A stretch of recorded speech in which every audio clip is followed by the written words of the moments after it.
c'est donc la résistance l'état des lieux des résistances au néolibéralisme en France. Donc, moi j'ai essayé de gratter dans ce sens-là, voir un petit peu ce qui sortait de tout ça, et d'abord essayer de voir, c'est résister à quoi exactement, concrètement.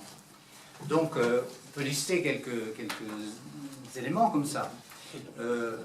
Tout d'abord, résister au profit, aux paradis fiscaux, aux délocalisations, à la circulation des capitaux, au libre-échange, aux marchés financiers, aux différents traités de l'UE, mais aussi les traités internationaux, qui sont le CETA, le TAFTA et tout ceux à venir, évidemment, au changement climatique, ce sont des résistances aussi au néolibéralisme, et il y en a forcément bien d'autres. En réalité, résister au néolibéralisme, c'est utile, bien sûr, mais est-ce suffisant? Question de fond, me semble-t-il. Ne doit-on pas plutôt passer à autre chose? Nous voyons que si nous listons les éléments qui induisent une lutte qui objectivement s'inscrit dans la résistance au néolibéralisme, nous avons un grand nombre de personnes, de parutions, de livres, d'associations, bien sûr, de syndicats et peu de partis politiques, qui sont donc tous ces gens-là à la recherche de solutions qui parfois, sans même le savoir, résistent au néolibéralisme. Si on regarde sur le fond, c'est ça qu'on remarque. Alors évidemment, c'est déjà une prise de conscience. Mais est-ce que c'est suffisant? Cela dit, c'est de faire ça. L'évidence, c'est qu'il est plus facile de lutter efficacement lorsqu'on a bien identifié ce contre quoi on se bat.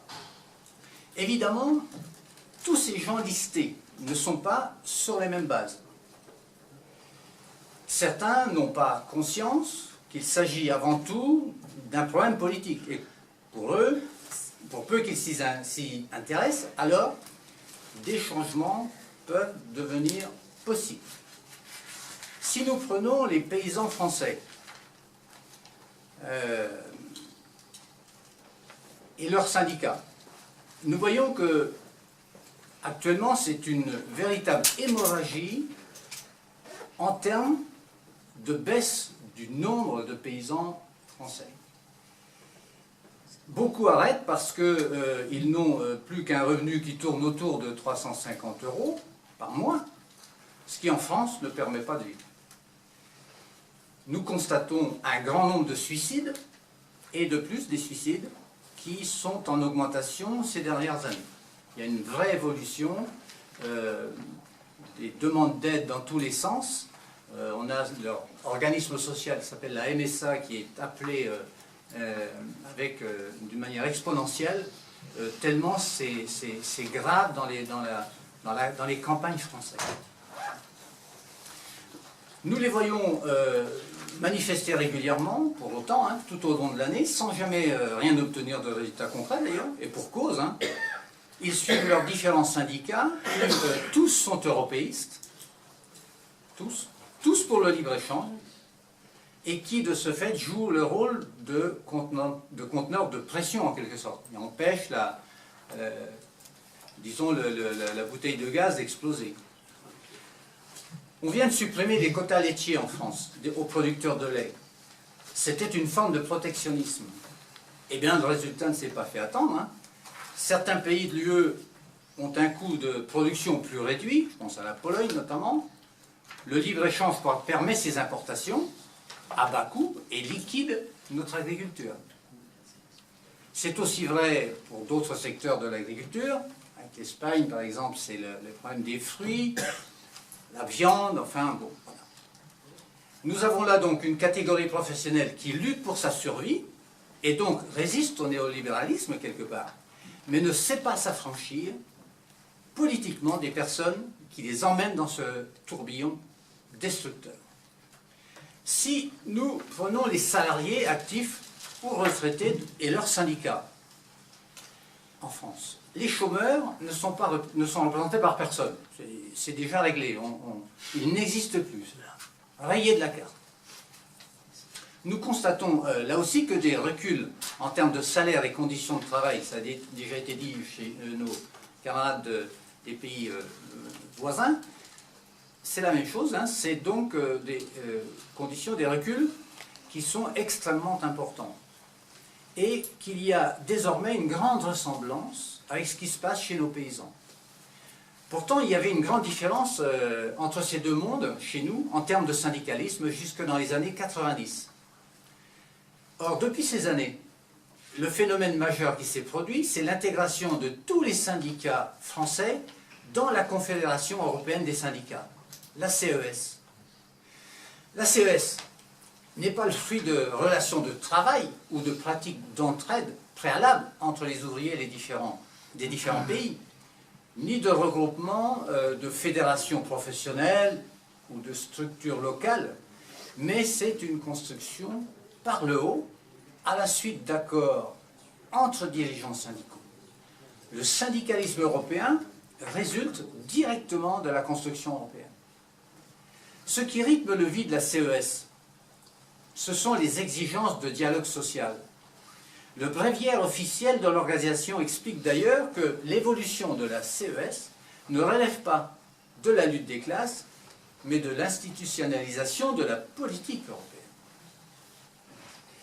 En fait, étudier la réalité de la CES nous permet de penser l'aboutissement du processus actuellement en cours partout d'intégration du mouvement ouvrier européen. Cet aboutissement, c'est la construction de structures vouées au dialogue social et colonisées par des experts en tout genre. De ce fait, la résistance des salariés français, si elle existe encore, ne trouve pas d'aboutissement positif. Elle est colonisée, entre guillemets, en quelque sorte par l'Union européenne. Je crois qu'il est temps de parler de souveraineté nationale, là aussi, pour les syndicats, et la sortie de l'Union européenne devient effectivement fondamentale. Les différents pouvoirs revenus à Paris, on ne voit pas pourquoi les syndicats resteraient à Bruxelles. On pourrait remarquer, mais s'ils ne font rien. Mais enfin, j'espérais qu'il n'y ait rien. Prenons des associations comme ATTAC, type ATTAC. Lorsqu'elles dénoncent les traités, CETA, TAFTA, on peut considérer qu'elles résistent au néolibéralisme. On a un certain nombre de parutions de livres, de journaux. Nous pouvons citer, nous, le journal Rupture, un peu. Des livres comme Sortons de l'euro, que Jacques avait écrit il y a quelques années.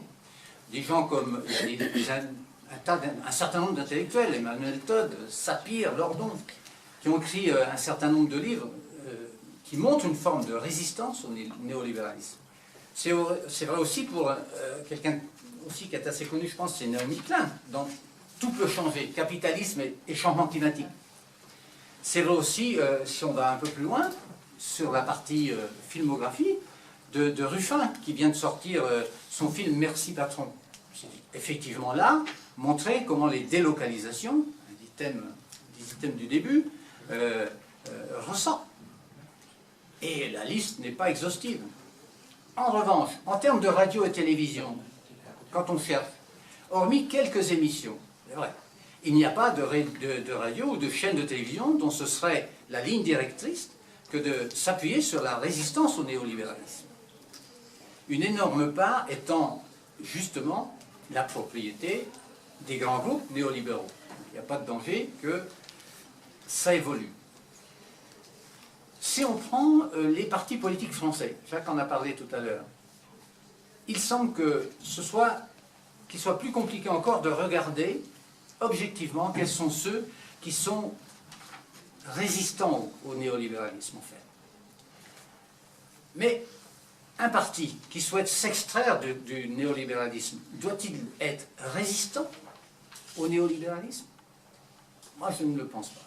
Je crois qu'il doit aller plus loin, beaucoup plus loin, et préparer un programme de changement systémique radical. Il doit basculer de suite dans une autre société.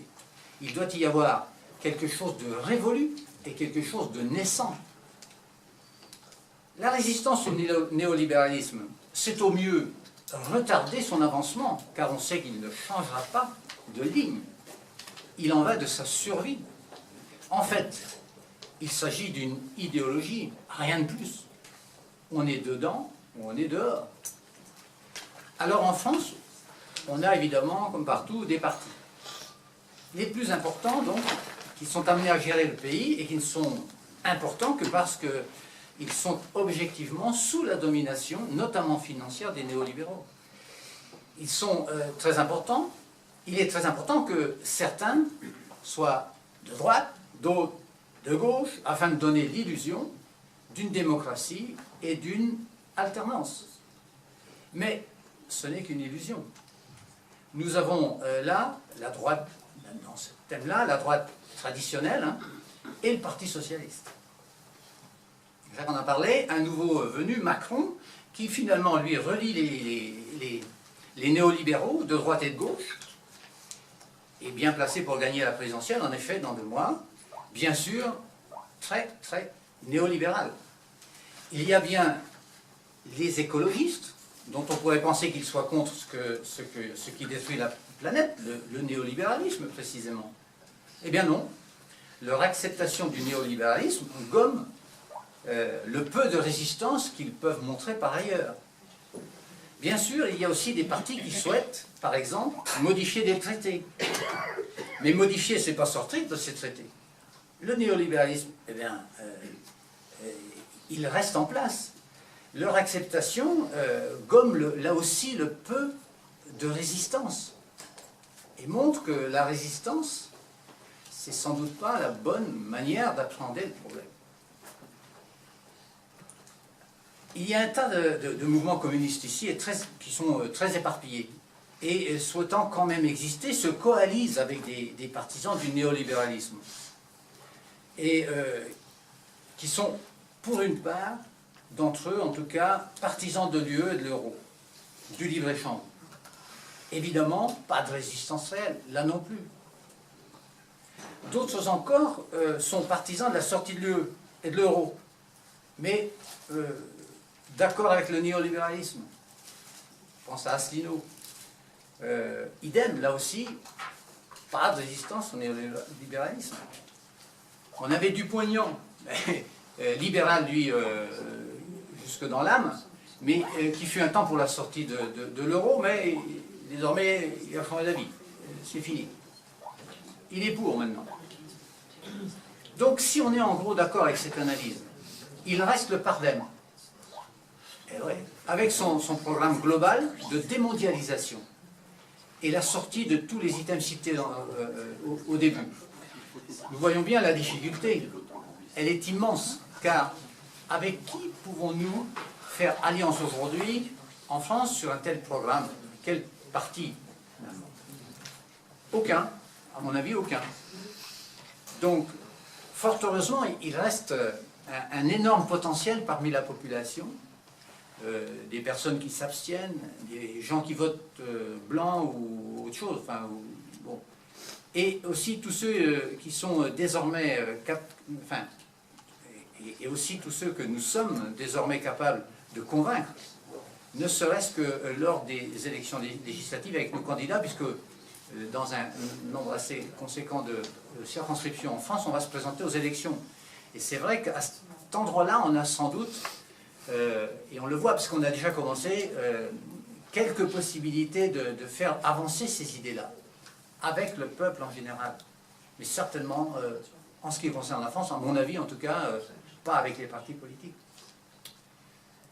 Voilà, terminé.